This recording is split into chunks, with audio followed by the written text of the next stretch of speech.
Qualquer dúvida, vocês podem falar, tá certo?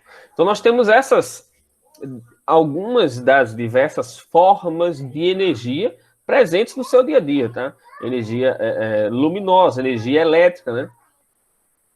E essas energias, elas podem ser classificadas em energias primárias e secundárias. As energias primárias, elas ocorrem livremente na natureza, como, por exemplo, o sol, né, a água, o vento, o gás natural, o petróleo. E as energias secundárias, elas são obtidas a partir dessas energias primárias, né? Como a eletricidade, a gasolina, o biodiesel, o bioóleo. Então, essas fontes de energia, elas podem ser primárias, quando a inicial, a fonte inicial, não tem nada que dê origem a ela, e as fontes secundárias que se utilizam das fontes primárias para gerar energia elétrica, por exemplo. Então, a eletricidade, eu tenho a gasolina, eu tenho o biodiesel, eu tenho o bioóleo, que são fontes de energia secundárias. Tudo bem? Até aí, tudo bem? Sim, tranquilo. Sim. Ok. Certo, obrigado. Qualquer dúvida, vocês falem, tá certo? Então, desculpe aí, meu filho tá no gás aqui. Professor, Oi. boa noite. Oi. Eu não sei se só é para mim que está assim ou se está para todo mundo. O seu áudio tem uma hora que está dando uma pausa. Tá cortando. O meu áudio está cortando para todo mundo. Tá, professor, tem hora que trava. O meu também tá normal. Então pode ser a internet de vocês, tá? Tá.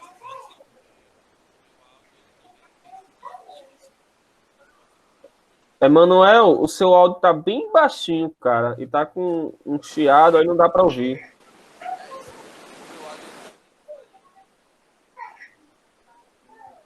Acho que se você botar um fone, eu acho que deve melhorar.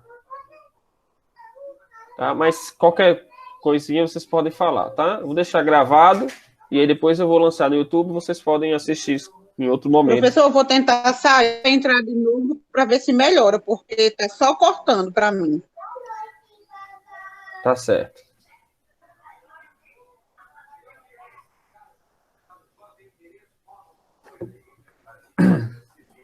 Então vamos lá.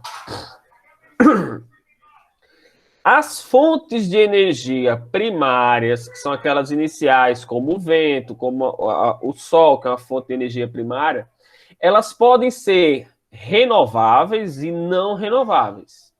E aí, o que são energias renováveis? São as energias que a natureza ela está renovando continuamente.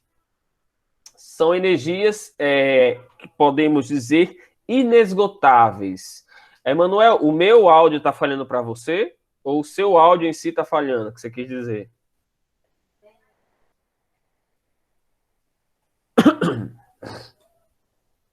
Ah, tá bom. Beleza. Obrigado. As energias primárias que são não renováveis são aquelas que possuem uma reserva, que uma hora elas vão se esgotar. É um processo lento de produção, como o carvão, como o óleo, né, o petróleo. Demora anos para você poder produzir aquela quantidade ali. Então, uma hora, o consumo vai ser muito maior do que nós temos ofertado. Então, vai acabar, né? Embora depois você vá ao longo dos anos sendo produzido novamente, mas de início você vai acabar com isso daí, né? São as fontes não renováveis, tá certo? E aí não dá para você criar, né? Como o petróleo, você tem que extrair, certo? Então essas fontes são não renováveis e elas precisam ser substituídas por outras fontes, como, por exemplo, os carros elétricos, que hoje, atualmente, nós temos um grande avanço na produção de carros elétricos, que vem substituindo os carros não com força, né, porque ainda são bem caros, mas começam a aparecer aí no mercado para substituírem os carros movidos a gasolina ou a diesel, enfim.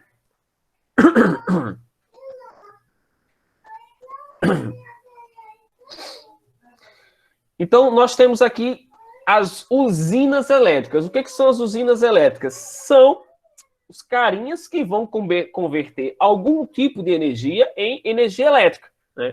Eu tenho diversas usinas elétricas que fazem diversos tipos de conversão de energia em energia elétrica. Eu vou mostrar alguma para vocês aqui, tá certo? Aqui eu tenho alguns exemplos, ó. Eu posso ter uma usina que vai utilizar-se da energia solar. Eu posso utilizar a energia da queda das águas, que é a hidroelétrica ou hidrelétrica. Eu tenho a energia que utiliza dos elementos radioativos, né, como a energia nuclear, dos núcleos radioativos, como o urânio. Eu tenho as termoelétricas. Eu vou mostrar que o processo é muito parecido entre elas, tá certo? Só que as termoelétricas, elas utilizam carvão ou qualquer coisa que possa queimar para produzir essa energia elétrica aí. Eu vou falar sobre ela. E outro exemplo aqui é a energia eólica, que se utiliza dos ventos. E essa é esse carinha aqui, ó, e esse carinha aqui estão em uma grande expansão no país, inclusive no nosso estado, né? Principalmente as eólicas. Eu acredito que vocês já devem ter passado por algum aerogerador, que são gigantes, né? Aquele catavento enorme. Aqui eu tenho... Existem usinas de produção de energia solar, tá? Que são um terreno que o cara bota, sei lá, várias, né, milhares placas de energia solar, e ele produz essa energia solar e vende para algum consumidor particular, né? E existe isso hoje em alguns estados, isso já é bem forte, bem presente. Passou no jornal recentemente um mercado que comprava a energia solar de uma empresa particular. Então, a empresa tinha lá o seu campo de energia solar e vendia para esse mercado, o mercado público, né? Ele comprava, não usava, como aqui nós utilizamos da Cosern, ele usava dessa empresa particular que produzia energia elétrica, tá? Então, as placas solares, elas são limpas, é uma energia limpa, não agride em nada ao meio ambiente. Você pode botar no telhado da sua casa, no estacionamento do comércio, como nos IFs. Se não me engano, acho que todos os IFs possuem placas solar, e essas placas que os IFs possuem, elas conseguem suprir cerca de 20% ou 25% da energia elétrica do campus. Em alguns campos, por onde eu passei, eles botam as placas aproveitam as placas para fazer de estacionamento, né? Bota as placas ali, o cara estaciona ali embaixo, não tem problema nenhum, ainda faz uma sombrinha bacana. Outra aqui eu tenho a usina hidroelétrica. As hidroelétricas utilizam da água dos rios, né? Elas represam os rios, e aí quando essa água desce pelo reservatório aqui, ó, pelo duto, aqui existe uma turbina como se fosse uma hélice, para ficar mais claro para vocês. A água vem, bate aqui, essa hélice gira. Essa hélice ela está ligada a um gerador que vai produzir energia elétrica, né? Então, eu vou falar sobre os prós e os contras dessa usina também. Aqui eu tenho a usina termoelétrica. Olha, o processo de produção é muito parecido com o da hidrelétrica. A hidrelétrica, ela utiliza a água, a queda da água, para mover uma turbina que está ligada ao gerador e produz energia elétrica. Aqui na termoelétrica, eu tenho uma fornalha que vai aquecer a água. Essa água quente, ela vira vapor. Esse vapor quente, ele passa por esses canos aqui, ó, encontra a turbina, bate na turbina, a turbina gira, está ligada ao gerador, produz energia elétrica. Então aqui, o que muda de um para o outro? Só a fonte que vai fazer girar a turbina. Na hidroelétrica, a água ela bate direto aqui na turbina, direto. Aqui na termo, eu vou aquecer a água vira vapor, o vapor quente bate na turbina, a turbina gira e produz energia elétrica. Aqui, esse vapor quente é condensado e retorna para a caldeira. Né? Está aqui o processo. A água aquece, vira vapor, o vapor bate na turbina, produz energia elétrica. Ok? Vou falar também sobre isso, tá certo?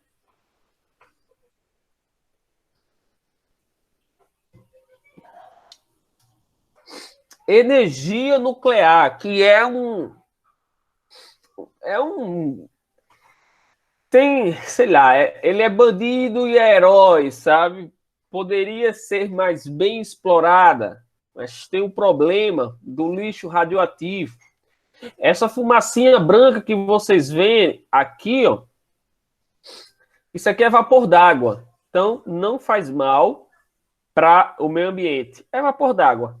É a água que está sendo foi condensada, o vapor d'água que condensou e está saindo pelas chaminés. Como é que funciona? Vamos lá. Eu uso aqui os elementos, o urânio, por exemplo, as varetas de urânio aqui.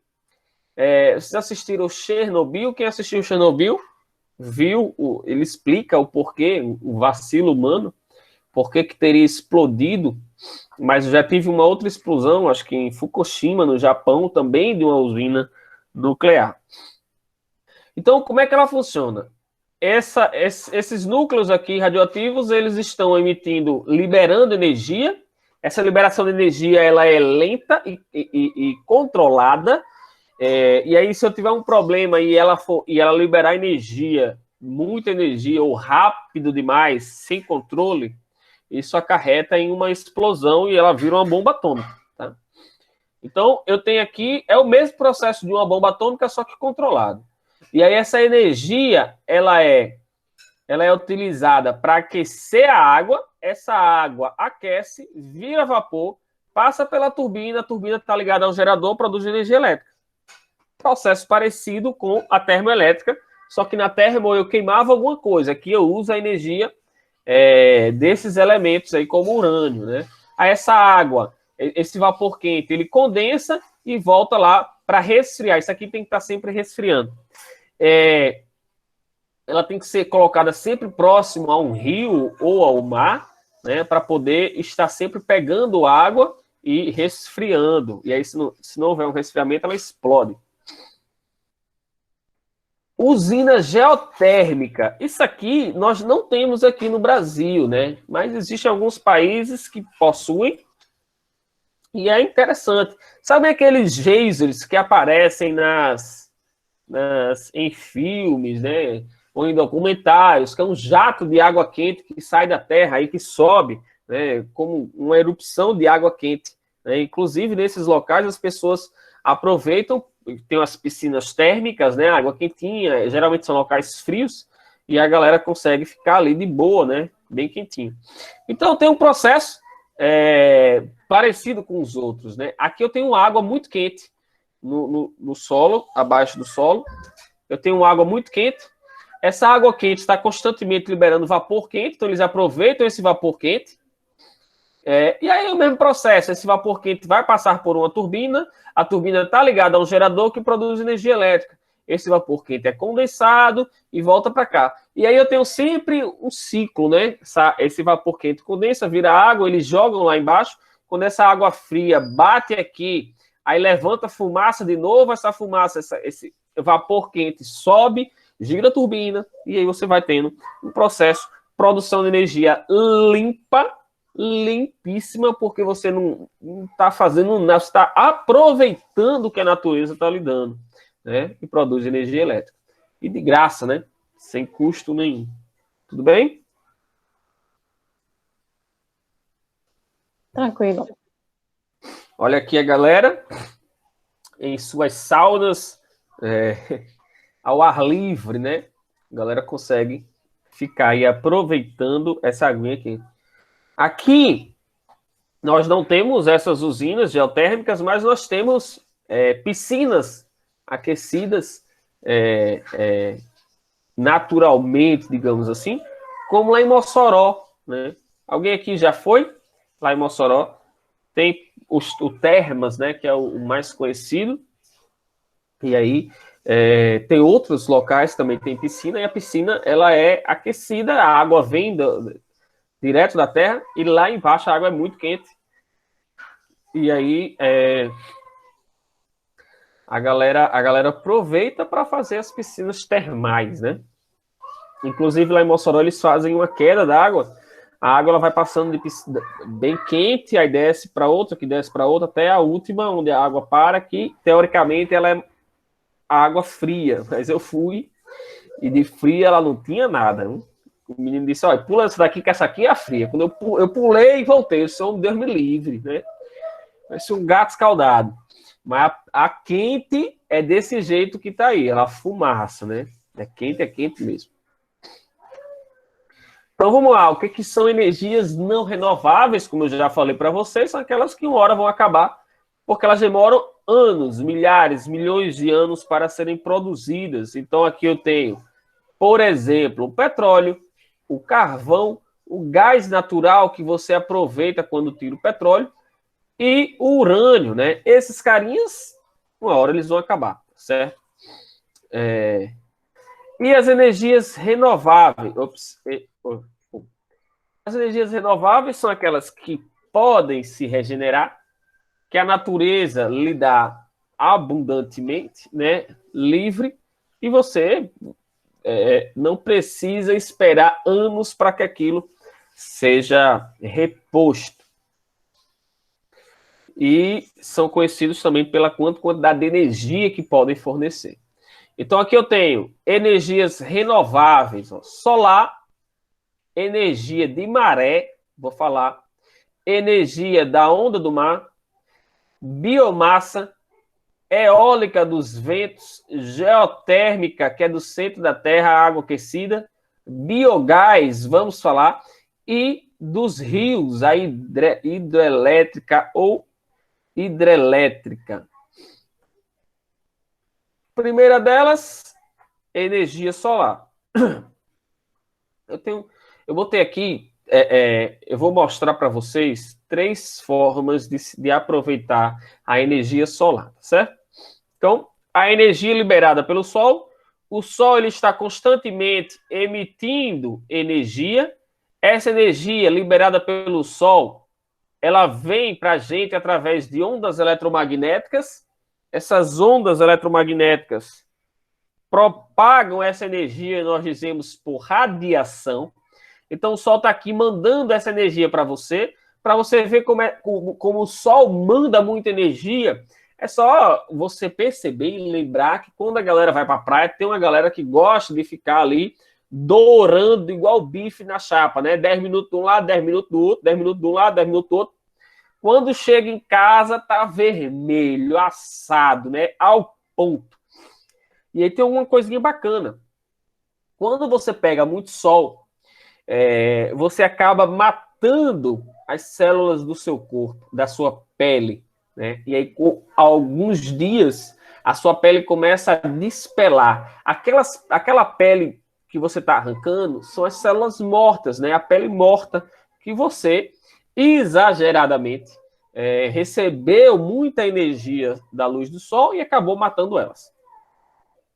Então, aqui eu tenho... eu posso ter uma conversão direta, como eu mostrei naquelas placas de energia solar, de luz solar em energia elétrica. Inclusive, agora nós temos... Está muito mais acessível a colocação de energia solar nas casas, tá? Antes era o dobro do preço, então está muito mais acessível e vale a pena. Você tira o valor em 5 anos e ela dura 25 anos, então eu coloquei na minha casa e não me arrependo. Consigo gerar energia para minha casa, para minha mãe, e está sobrando energia ainda, né? De tanto que você produz. E o gasto é praticamente o mesmo que você tinha sem as placas. Então, vale a pena vocês pesquisarem placas de energia solar. E aí você tem as placas que possuem células fotovoltaicas, e aí é um princípio fotoelétrico da produção de energia elétrica, né? De forma bruta, essa energia do sol essa energia liberada pelo Sol, tem aqui as placas solar, bate nas placas, alguns elétrons começam a se mover na hora que eles recebem essa energia. E aí, na hora que eles estão se movendo, você já tem aqui, ó, uma produção, já tem aqui uma corrente elétrica. E essa corrente elétrica ela é utilizada para o funcionamento da casa. Eu posso converter essa energia solar para aquecer a água das casas. Inclusive, eu já vi casa do programa Minha Casa Minha Vida com um aquecedor desse, ó. Se você já passou por uma casa e viu uma presepada dessa lá em cima, isso é um aquecedor de água. É um aquecedor de água. Como é que funciona? Eu tenho aqui um recipiente que não é a caixa d'água. Aqui está a caixa d'água. Aí esse recipiente metálico, ele fica logo abaixo. A caixa d'água, você libera a água e essa água da caixa d'água vai encher esse camarada aqui, ó. Pá, enchi ele. Na hora que ele estiver cheio d'água, aqui eu tenho canos, ó. Pode ver que esses canos são pretos, porque a cor preta ela absorve melhor a radiação solar. A cor branca reflete muito, então pinta de preto para poder absorver melhor a radiação. É por isso que quando você sai na rua, sua mãe dizia: ó, meu filho, não saia de preto, não, que preto é muito quente. Porque o preto realmente ele absorve muito a radiação solar, toda a radiação solar. E aí você aquece demais o corpo. Então aqui eu tenho os canos pintados de preto. E aqui dentro dessa placa, na verdade, é o cano que faz as curvinhas assim, ó. Um cano que vai fazendo inúmeras curvinhas aqui. E aí o que acontece? Esse cano aqui de dentro, ele vai encher de água também. Quando eu liberar a passagem, esse cano vai encher de água e esse cano é ligado aqui de volta. Mas vamos lá. Tá tudo cheio de água. Aqui eu tenho vidro, uma placa de vidro transparente e o fundo é pintado, pode ser pintado, aqui provavelmente está pintado de preto, né? Mas normalmente de papel metálico para poder refletir essa radiação de volta. Então, a luz solar está chegando aqui. Esses canos aqui, ó, já absorvem parte dessa radiação, porque estão pretinhos, então já começa a esquentar a água daí. A água vai ficar parada dentro desses canos. Parada dentro desses canos. Aí está recebendo luz, recebendo luz, recebendo luz. Os vidros, eles funcionam como estufa. Permite que a luz entre, a luz aquece os canos, aquece o ar também cada vez mais, mas aquele ar quente não sai, né? Mantendo cada vez mais aquecido aqueles canos. Então esse cano começa a aquecer, a água começa a aquecer, aquecer, aquecer. Essa água quente, ela fica mais leve, na verdade nós dizemos que ela fica menos densa, né? E aí na hora que ela esquenta, que ela fica menos densa, ela sobe. A água fria que está aqui dentro, ela é mais pesada, ela é mais densa, então ela desce. E aí ela vem ocupar o lugar dele. E aí eu fico aquecendo toda a água do meu recipiente. A água quente sobe, a água fria desce, a água quente sobe. Esse sistema, esse modelo que está aí é um modelo profissional, mas eu posso fazer isso com garrafas PET, tá? Com cano na minha casa, sem problema nenhum. E aí você vai ter sempre uma água aquecida. Porém, você tem que ter na sua casa uma torneira para essa água quente, né? No chuveiro, por exemplo, e você tem que ter uma torneira para água fria. Caso você queira tomar um banho de água fria, você bota lá a água fria. Caso queira tomar da água quente, libera o registro da água quente. Ou então você mantém um registro aqui de modo que você feche quando você não quiser usar, só que vai ser ruim, porque vai ter que subir na casa, né, para isso. E a outra forma de obtenção de energia elétrica através do uso da energia solar é esse aqui. Aqui, ó, eu tenho um espelho côncavo, a luz, como uma antena parabólica. A luz solar, ela bate aqui, e como esse espelho ele é côncavo, ela reflete para o meio, para o centro dele. Aqui no centro, eu tenho um cano com água. Olha só. Essa água, preto, para absorver melhor o calor, né? Esse cano preto absorve essa energia do sol, aquece a água. Essa água quente vai se mover, vai virar vapor lá na frente, vai girar as turbinas. Ou até mesmo sem virar vapor, a água quente pode ser utilizada, esse movimento dela, para girar as turbinas, que está ligado a um gerador e produz energia elétrica. Né? Aquele processo anterior, só que utilizando a energia solar. Então, estão aqui as placas solares, ó, cobri o telhado todinho com placa solar, não estou agredindo em nada o ambiente, zero de agressão. Essa é, de fato, uma energia limpa e renovável, tá? Não é poluente. A manutenção é muito pequena, que você precisa ter com ela. Limpar os painéis é importante, então se mora num local onde tem muita poeira, muita, que vai cobrir os painéis, é complicado, né? Porque você tem que manter eles, se eles estiverem mais limpinhos, eles vão produzir melhor energia elétrica. Então, o preço está mais acessível, né? Porque tem uma produção cada vez maior e tá baixando o preço, graças a Deus, isso é bom, para que seja mais acessível à população.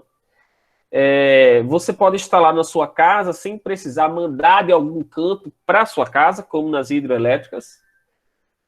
Então, você instala na sua casa e utiliza a sua própria energia que você está produzindo, né? Porém, eu vou falar já. E aqui eu tenho uma fazenda, ó. Aqui eu tenho uma fazenda de produção de energia elétrica. Esse cara aqui, por exemplo, ele deve vender energia elétrica. Mas eu tenho algumas fábricas, como ali perto da Guararapes. O cara que instalou aqui em casa, eles quis instalar lá 1000 painéis solares.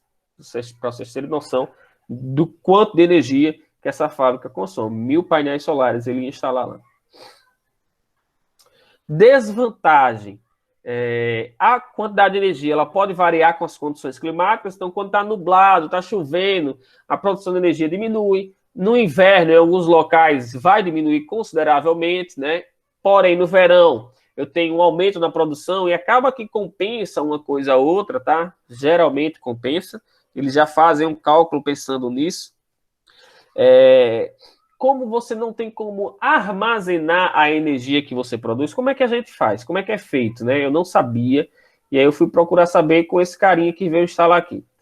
Você produz energia solar aqui na sua casa, tá? Aqui as placas de energia solar. Você produz energia, não tem como você armazenar, porque para isso você precisaria de baterias. Até tem, mas você precisaria de muitas baterias. E não é viável. Então, o que é que você faz? Aqui tem o disjuntor no muro, né? O medidor do muro. O medidor, você troca. Assim que você coloca as placas solares, a Coserno vem trocar o medidor. Por quê? Esse medidor agora, um medidor normal, na sua casa, ele faz o seguinte. Ele mede a quantidade de energia que você está consumindo. Você consumiu, por exemplo, na sua casa, 200 kWh. Entrou na sua casa 200 kWh. Então, você vai pagar 200 kWh, quantidade de energia que entrou na sua casa. Como é que funciona quando você coloca as placas de energia solar? O medidor, ele mede a quantidade de energia que você produz e a quantidade de energia que você consome. E aí você precisa continuar pagando a taxa mínima da Coserno, que é em torno de R$20, porque você vai precisar utilizar a Coserno, já que você não tem como armazenar essa energia. Então você produz, joga a energia para a Coserno e consome da Coserno. Então, por exemplo, você produziu aqui, ó, digamos, 300 kWh e consumiu 200. Ou seja, você tem um saldo na Coserno de 100. E esse saldo, ele pode ser utilizado por até 5 anos. Então, eu quero eu vou na casa da minha mãe, boto e passo a conta da casa da minha mãe para o meu nome. Então, eu posso utilizar essa energia na casa da minha mãe. Então, é muito bacana, tá certo? É uma energia limpa e dá para você aproveitar muito essa. Inclusive, aqui que nós temos sol o ano inteiro, o dia inteiro, até de noite, né?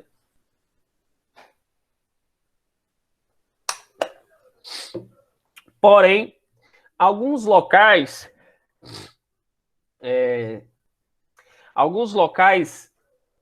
como no extremo norte do nosso globo ou no extremo sul, não recebem radiação solar durante 6 meses do ano. Por exemplo, vocês sabem que a Terra ela gira aqui, ó, inclinadinha, né? Ó, inclinadinha aqui, ó.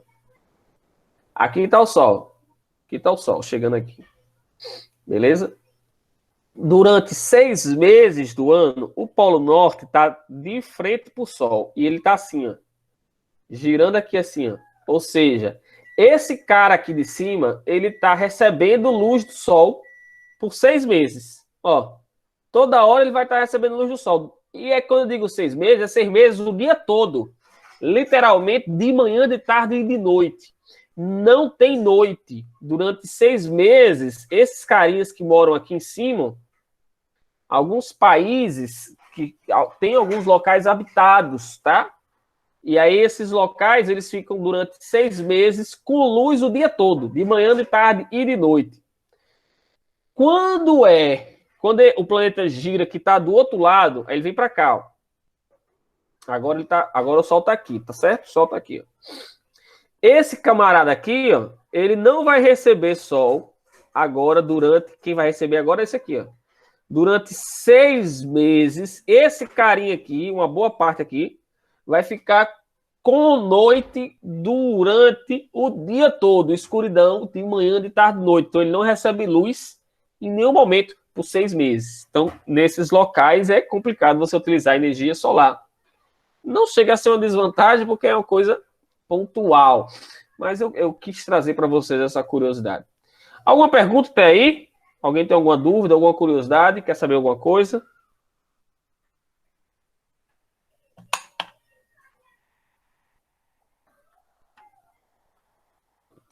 Não? Vocês estão ainda aí, então? Dá logo uma agonia para o povo calado, ninguém fala nada. Tá, professor, a gente está prestando atenção na aula. Graças a Deus. Eu pensei que vocês tinham... Porque às vezes eu faço isso, entendeu? Eu não vou mentir. Tá reunião, eu não gosto de reunião. Por isso um cara que não gosta de reunião tá aqui. Ainda mais quando começa a enrolar. E aí fica que nem cachorro quando quer cagar, arrodeando, não chega no ponto final. Aí eu fico logo puto. Aí eu deixo o negócio aberto aqui e vou fazer as minhas coisas. Quando eu volto, a reunião já acabou, não tem mais ninguém na reunião. Tá só eu lá. Mas enfim, façam isso não, tá certo?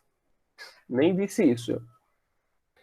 Energia das hidrelétricas. Como é que funciona? Vamos lá. É boa? É. Tem seus problemas? Tem. Ela se utiliza da força da água, né? A queda da água, para poder girar as turbinas. Olha só o nível de água. E aí tem um problema. As represas hoje no Brasil, aqui no Nordeste até que está um pouco mais alto, mas na região Sudeste, Centro-Oeste, estava com o nível do reservatório bem baixo, né? E é complicado. Inclusive, nós passamos por uma seca gigantesca, né? Se vocês devem lembrar, acho que de 6 anos ou 7 anos, acho que foi a maior seca de muitos anos. Horrível, né, velho? Horrível, de dar dó mesmo. E alguns reservatórios aqui no Rio Grande do Norte estavam com 8% do nível de água, 10%. Os barcos nem andavam mais, né? Os caras nem botavam mais o barquinho porque não tinha mais nada. Então, como é que eles fazem? Um rio, gente. Todo rio tem correnteza, né? Por que um rio tem correnteza, uma lagoa não tem correnteza? Isso é óbvio, mas a maioria das pessoas não param para pensar nisso, né? Uma lagoa, ela funciona da seguinte forma. É um terreno com um buraco no meio, mas o nível de água aqui, ó, preencheu todo aquele buraco ali, né? Qual é o problema do rio? Por que o rio tem correnteza? O rio, ele nasce num local alto e corre para um local baixo, normalmente aqui, ao nível do mar, ao nível do oceano. Então, se ele nasce num local alto e vai para um local baixo, existe um desnível aqui, né? Então, a água, naturalmente, ela vai correr. É por isso que existe a correnteza do rio, tá certo? Mas eu posso ter um rio mais cheio ou não, dependendo do nível de chuva, né? Dependendo da maré também, se for próximo à maré, esse nível vai encher um pouquinho também. Então, o rio, ele sempre corre num único sentido, tá certo? Nunca você vai ter a correnteza de um rio sendo trocada, porque sempre ele vai descer, nunca vai subir, tá bom?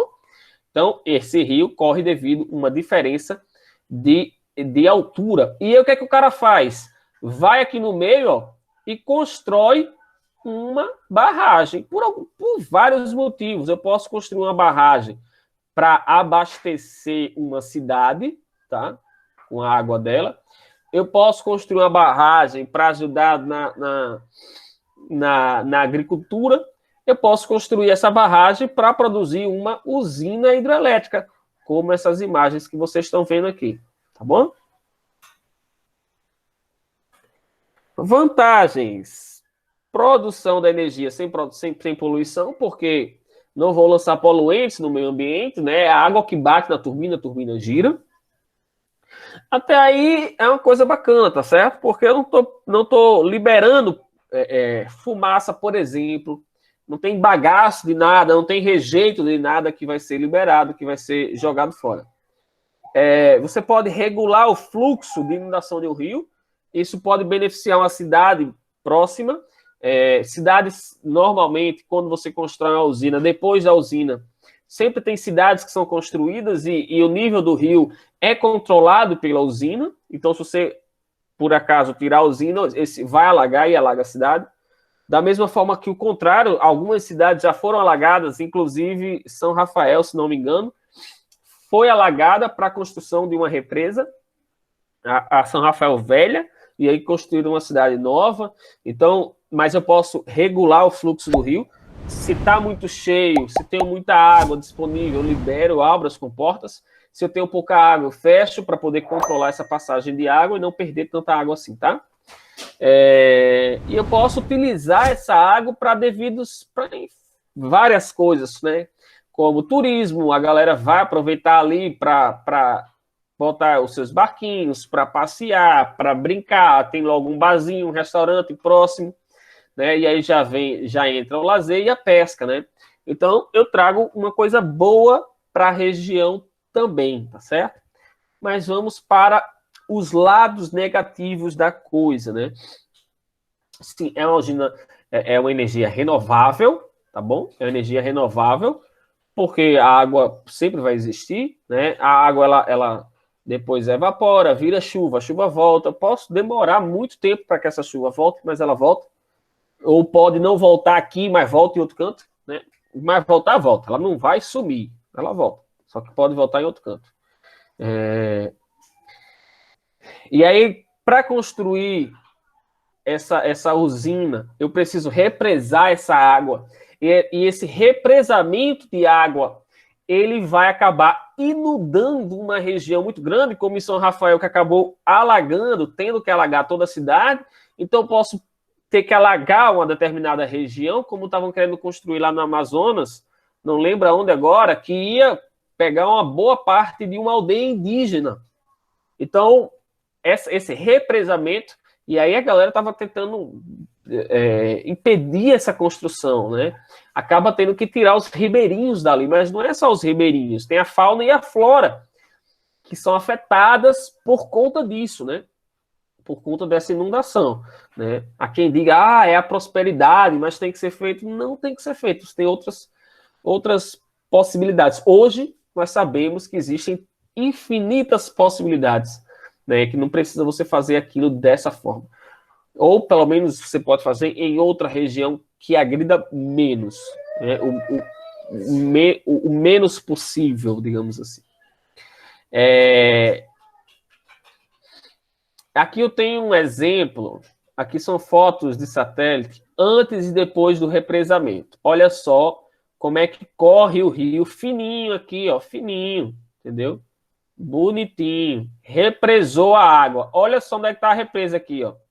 Aqui, ó, o represamento está aqui, ó. O rio, então, ele está correndo aqui assim, tá certo, galera? Na hora que houve esse represamento, galera, a água, ela vem até aqui, ó. Até essa parte aqui, ó. É muita coisa, gente. E aí você acaba... Essa galera que tá aqui pertinho vai embora, né? E tem aquela galera que, não queria sair da minha casa para poder alagar o rio, né? São indenizados, mas normalmente as indenizações são ridículas, né? Não valem nem o valor da sua casa. Então, olha aqui. Antes do represamento das águas. Olha essa imagem aqui. Tem uma casinha bonitinha aqui, ó. casinha tem no sertão, de fogo baixo aceso no fogão. Represou. Olha, sumiu a casinha, velho. Sumiu. Ah, pessoal, não é a mesma canta, não, porque esse aqui tá bem verdinho. Mas aí tem a época diferente, né? Época de chuva e tal. Represou, alagou. Olha quanto que alagou, gente. Você não. Sei lá quantos metros deve ter de profundidade aqui, ó, porque eu acho que vai mais ou menos até aqui. Então, isso aqui deve ter no mínimo aqui, sei lá, 10, 15 metros de profundidade, no mínimo, né? E por último, essa outra imagem, né? Você não consegue nem ver o rio correndo aqui, ó. Coisinha tranquila. Represou, né? Olha a quantidade de água, né? Então, tem os seus prós e os seus contras, né? E tudo isso deve ser pesado e trabalhado e estudado pela prefeitura, pelo estado, pelo governo federal. É viável? Vale a pena fazer aquilo naquele local? Então, tudo isso tem que ser trabalhado previamente, com muito cuidado. Alguma pergunta nas hidrelétricas? Não, né? Do nosso Rio São Francisco, por exemplo, do Rio São Francisco, né? Do nosso Rio Potengi, ele é represado em boa parte do caminho, né? Ele vem sendo represado, por exemplo, tem São Paulo Potengi, que tem o Monsenhor das Águas lá, que aproveitou para puxar um pouco da água do Rio Potengi, né, para ajudar a cidade. Mas nem sempre o nosso rio, não sei se vocês sabem, mas ele não corre por cima. Tem uma determinada parte do trecho do rio Potengi que ele corre por baixo, né, e não tem rio. E aí daqui a pouco aparece ele lá na frente e surge, junta com outro pedaço e vai e forma o nosso rio grandão que deságua aqui. Mas em boa parte do percurso ele vem por baixo do caminho, por baixo da terra. Sim. Energia eólica, né? Se utiliza dos ventos. E aí tem aqueles grandes ventiladores, né? Que são as turbinas eólicas. Antigamente você podia utilizar isso para produção, eram os moinhos, né? E aí aqueles grandes moinhos, se vocês com certeza já devem ter visto em filmes, documentários ou alguma coisa do tipo, era um negócio mais ou menos assim, bem mais rústico do que hoje em dia, né? E aí essas hélices, elas giravam aqui dentro. Esse giro, ele era utilizado para moer os cereais, né? Como eu podia usar os animais, o boi, o burrinho, o cavalo, para ficar girando esse negócio para moer, ou eu poderia usar uma roda d'água, onde a água bate na roda, a roda gira e está ligado a um negócio para moer. Aqui se utilizavam os ventos para moer. E aí você tem muito desses moinhos de vento na Holanda, né? Hoje aqui no Rio Grande do Norte o Rio Grande do Norte é o maior produtor de energia eólica do Brasil, né? E nosso país é um dos maiores do mundo, né? Isso é bacana. É uma das grandes apostas na produção de energia elétrica. E o Brasil está entre os 10 maiores do mundo, né? Vantagens: é uma fonte de energia segura e renovável, porque vento não acaba, né? Vento tem o ano todo, inclusive tem um período, todo mundo sabe que aquele período ali de julho, agosto até setembro, não dá para você ir para a praia porque é chicotada de areia, né? Chicotada de chau, chicotada de chau. É areia na cara, em todo canto. Então você não presta nem para ir para a praia, né? Esse período venta, e eles adoram isso. Porém, essa tecnologia precisou passar por um avanço, porque inicialmente esse excesso de vento ele era ruim, né? Eles não conseguiam controlar o vento. Hoje existe um mecanismo que freia as hélices para que elas não passem determinada velocidade de giro, porque senão acontece o que aconteceu anteriormente, né? Elas ficavam desembestadas girando, e aí girava e torava, ou o aerogerador explodia, ou ela torava a sua base, né? Devido ao torque produzido. Então hoje existe um freio que controla esse movimento de giro. Quando os caras quiserem tirar, elas podem tirar, porque elas são móveis, do mesmo jeito que já devem ter passado pelas estradas da vida.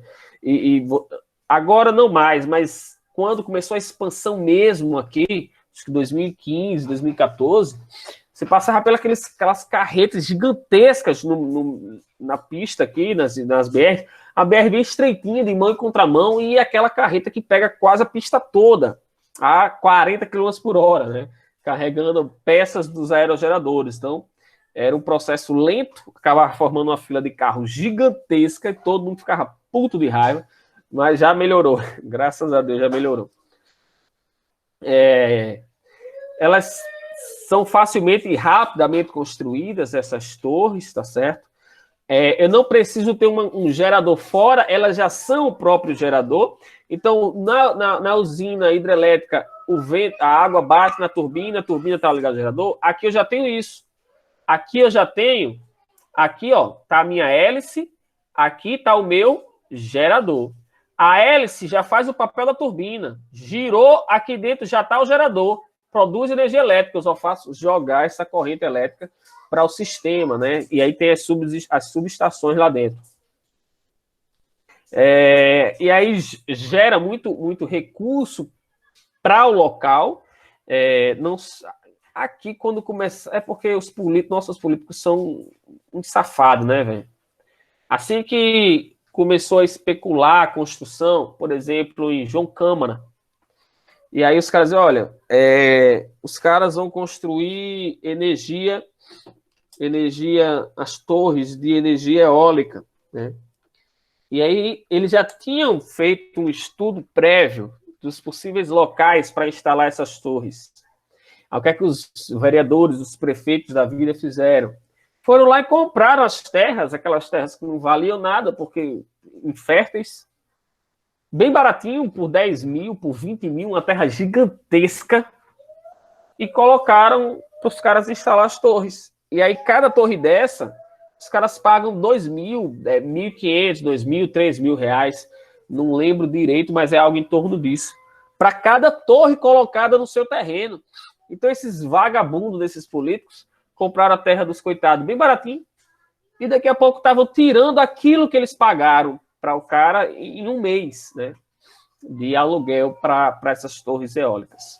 Então, mas ainda assim tem algumas pessoas que têm uma torre no seu terreno, 2 torres no seu terreno, e conseguem tirar ali seus 3 mil reais e um bom dinheiro, e dá para somar a sua renda, né, mensal, e viver tranquilo, né? Graças a Deus. Algumas pessoas foram beneficiadas. Desvantagens: provoca poluição sonora, né? Elas foram construídas, elas foram planejadas para ficar longe do centro, mas existem algumas casas próximas e aí os moradores relatam zumbido ali próximo, né? Não é algo que incomode quem está longe, mas ali quem está morando pertinho incomoda. Causa mudança na paisagem, mas eu acho até bonito, tá? Não acho feio ver aquela fazenda de aerogeradores. Ele pode ser instalado no mar, né, que é mais legal porque não interfere em nada, e pode ser instalado na terra. Essa foto aqui é de Guamaré, né? Então tem ali João Câmara, Guamaré, aquela região ali está cheia de aerogeradores, né? Qual é o problema na instalação dos aerogeradores? Quando você for instalar, você tem que ver, tem que ter um estudo prévio se ali tem uma passagem não é quando os passarinhos vêm, migração dos pássaros, né? Então não pode ser um local de migração dos pássaros. Mesmo assim, eu tenho um amigo que trabalha fazendo monitoramento nas praias, ele diz que encontra muitos pássaros com as asas machucadas. Os pássaros ainda assim vêm, batem nas hélices e aí acabam morrendo ou caem machucados com as asas machucadas. Mas eles tentam livrar ao máximo das linhas de migração dos pássaros, né? Por exemplo, vocês sabem que aquele... Pô, tô esquecendo de tudo, diabo é. Como é o nome daquele passarinho que o povo come? Como passarinho? Tem codorna. Codorna. Codorna não, aquele que pega lá no interior. A ribaçã. A ribaçã, ela vem da África, migrando para reproduzir aqui, sabiam? Aí o cara vai caçar as ribaçãs as bichinhas que vêm para se E não reproduzir. tem nada, né, para comer naquilo, porque ninguém vê nada para comer, né? Pois é, Maria, é um absurdo, né? Mas, infelizmente, a galera caça e caça muito, né? Muito. As bichinhas vêm para se reproduzir e os caras vão matar as bichinhas magrinhas, pequenininhas, enfim, né? É ridículo isso. Mas, enfim, acabou virando uma cultura, né? Então, tem que livrar da migração dos pássaros, tá certo? Por exemplo. Mas é uma energia limpa e renovável. Você não joga nada no meio ambiente, não joga poluição, não joga resíduo, não joga nada. O máximo é a poluição sonora, que é o mínimo dos efeitos que você poderia ter. Essas hélices, elas giram 14 vezes por minuto. Né? Você pode achar que ela está girando devagarinho, mas ela gira no pau da bexiga. Isso porque tem um freio que controla. E lá dentro tem uma outra engrenagem que passa esse movimento para uma engrenagem menor, e esse movimento ele é multiplicado de uma forma que você nem imagina. Então tem um movimento grande que é passado para uma engrenagem pequena. Então aquela engrenagem pequena ela aumenta demais esse movimento. Então aqui eu tenho um controle de 14 rotações por minuto, né? Uma velocidade grande. Então suas extremidades, elas chegam a alcançar a velocidade de 160 km por hora. Outra coisa, para uma fazenda de 500 hectares, que é gigantesca, você precisa de apenas cerca de 8 técnicos entre operários e engenheiros. Então, a manutenção muito tranquila, tá? Não preciso ter um excesso de gente trabalhando ali, enfim. Na construção você precisa, mas depois para manutenção é o mínimo, até porque não tem para que ter tanta gente, né? Não teria motivo para isso. E o estudo para mapear, para preparar o terreno, para você começar a construir essas torres, pode durar até 5 anos. Né? Beleza? Então nós vamos parar aqui. Vamos dar 15 minutinhos de intervalo. De 8h40 a gente retorna. Tudo bem? Bem, então, o biometano, né? Esse gás aí, biometano, você pode, inclusive, utilizá-lo como gás de cozinha, né? Esse combustível, esse gás, ele é obtido a partir do processamento do biogás. E o que danado é esse biogás, professor? Vamos lá com calma, certo?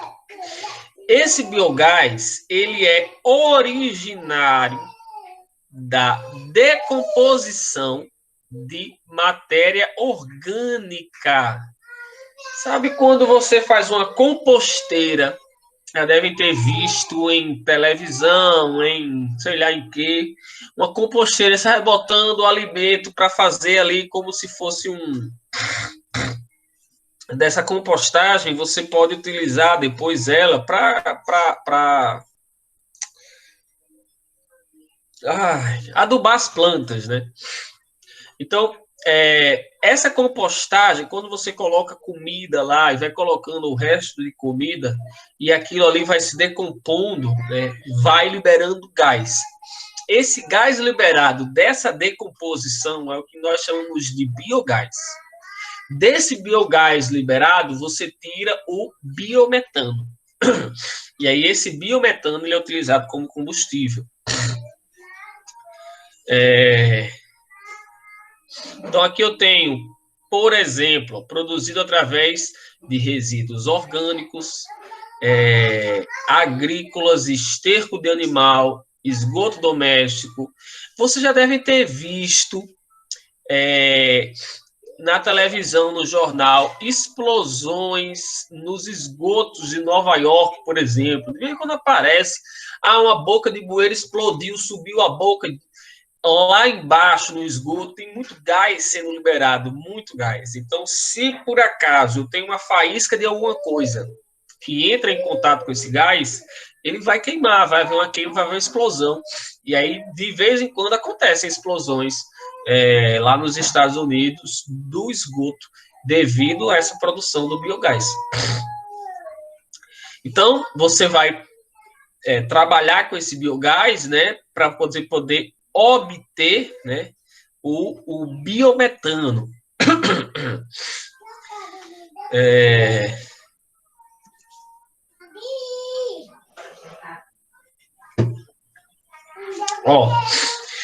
Esse biogás, quando é purificado, né, chamado de biometano, que é o GNV, o gene verde, porque ele isso aqui é muito massa, galera.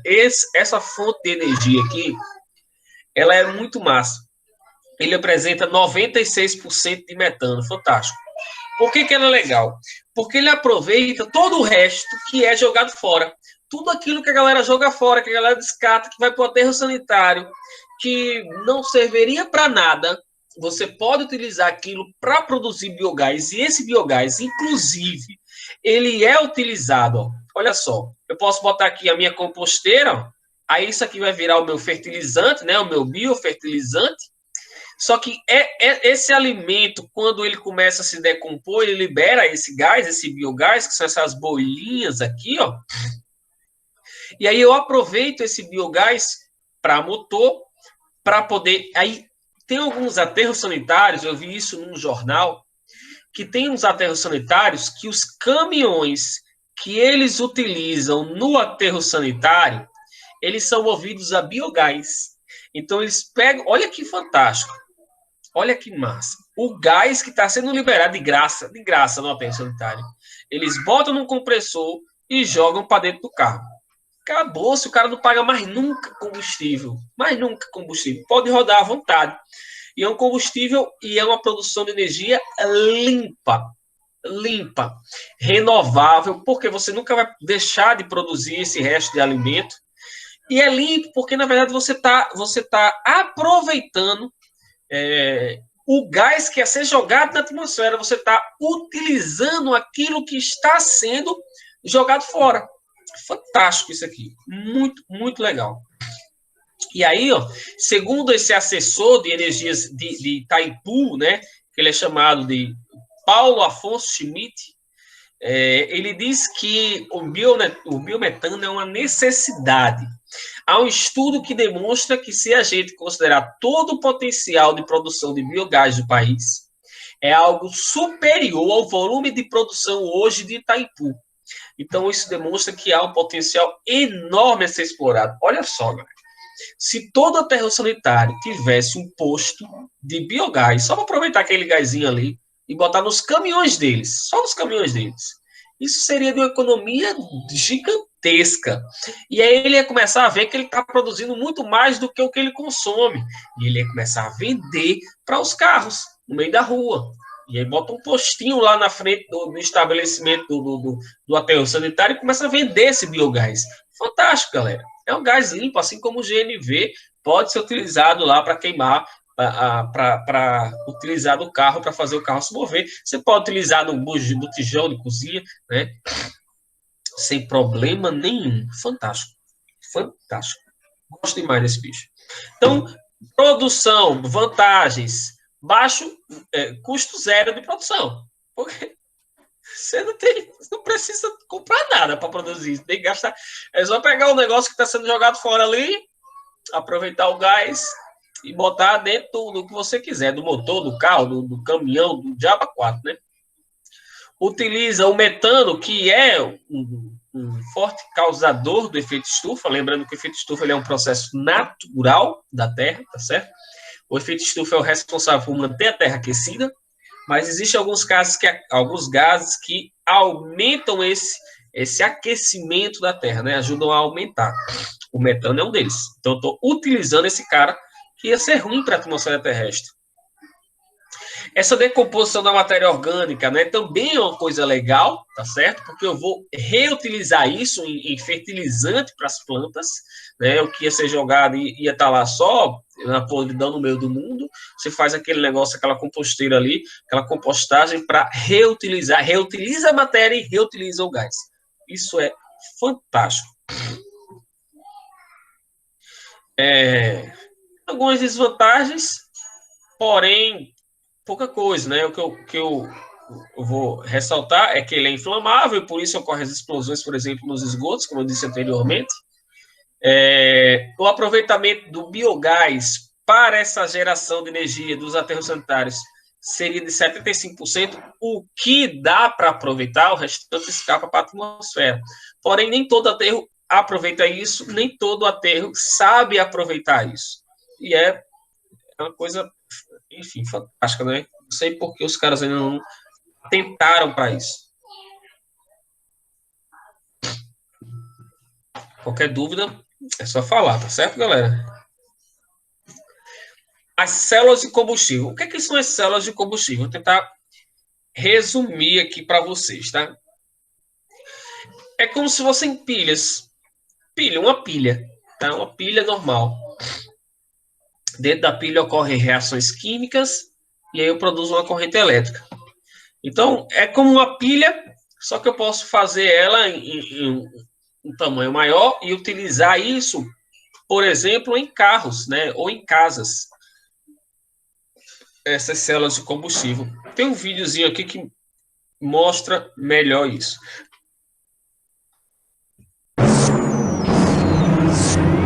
How Stuff Works é legal saber.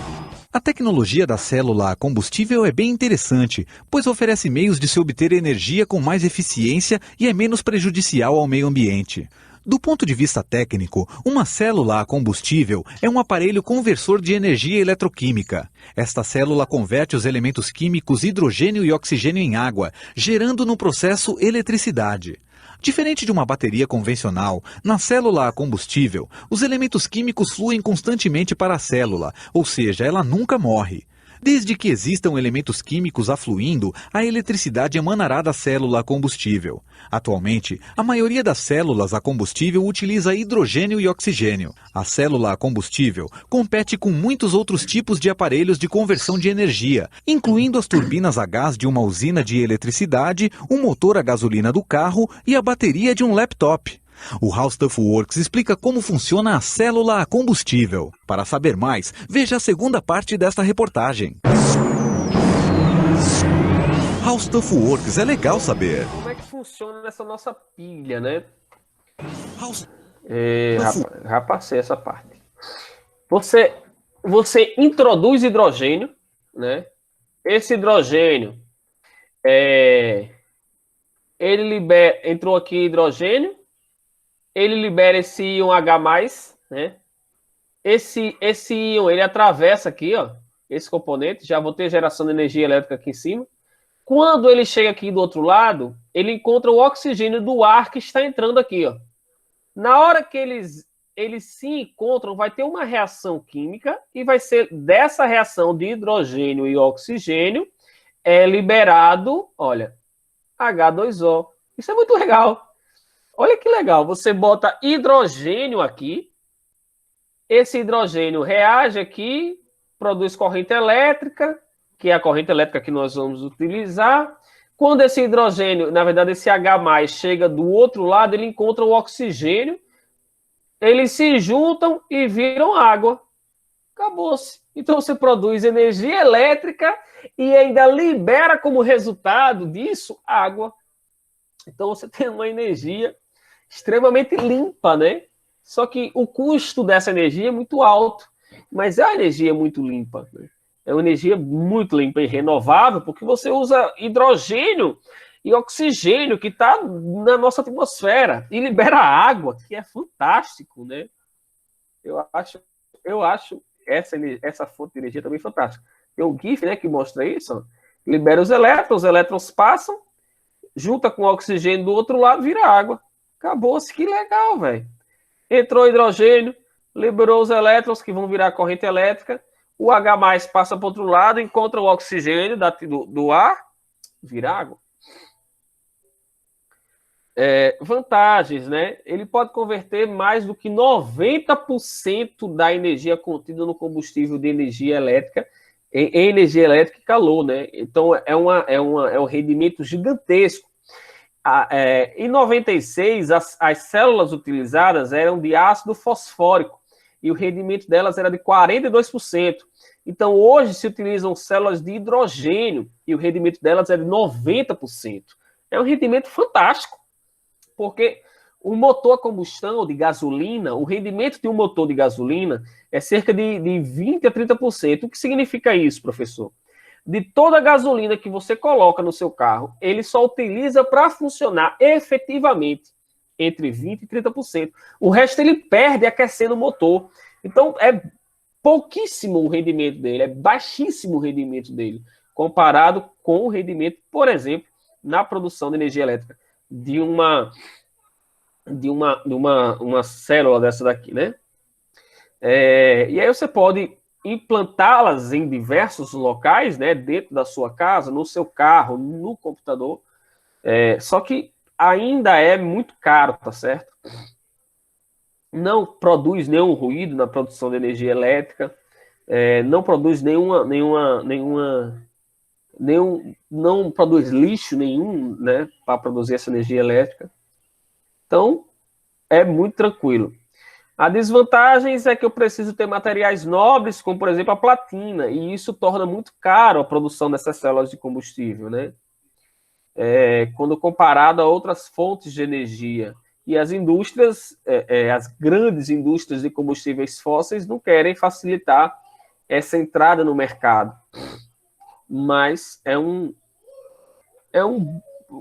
boa forma de se produzir energia limpa, energia elétrica de forma limpa, né?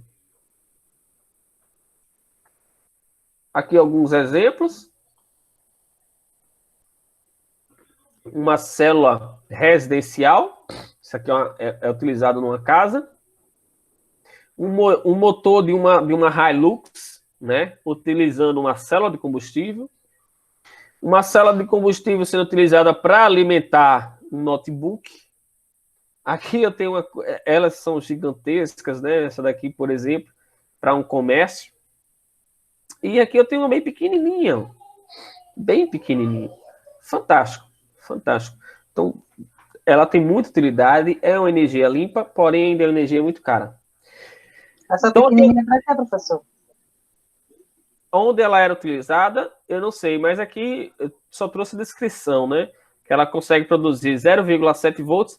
Eu acredito que seja só uma demonstração, porque pela tensão de 0,7 volts, é uma tensão muito pequena.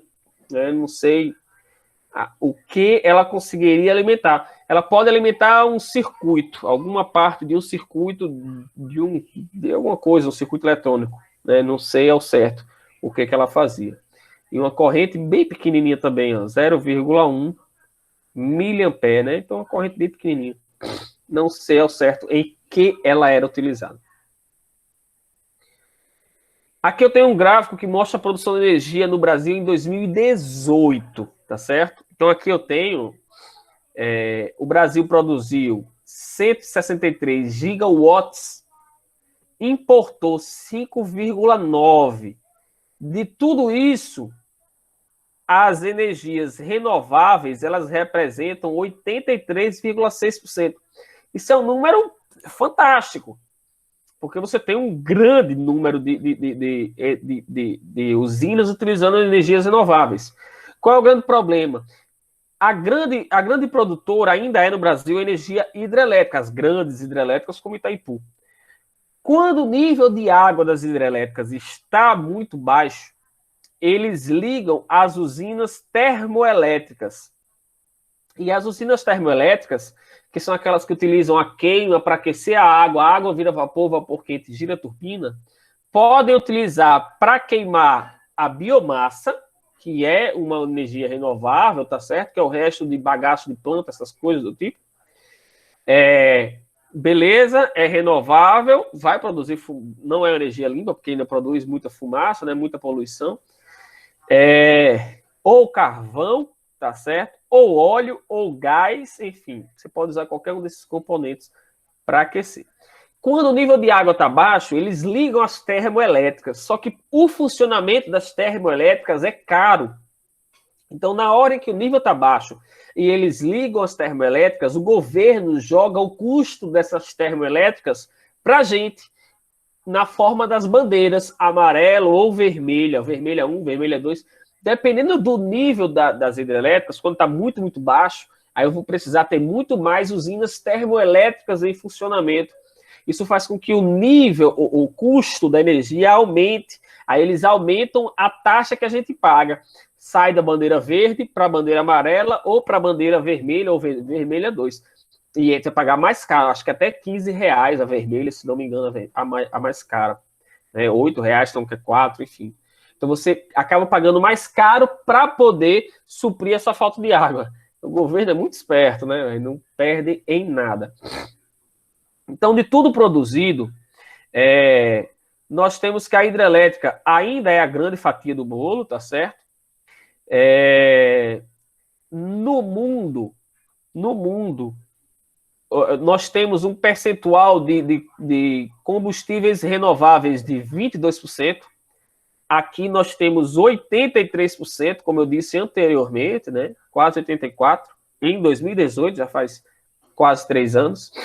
Disso tudo, quase 10% é energia solar e eólica. Fantástico, quase 10%.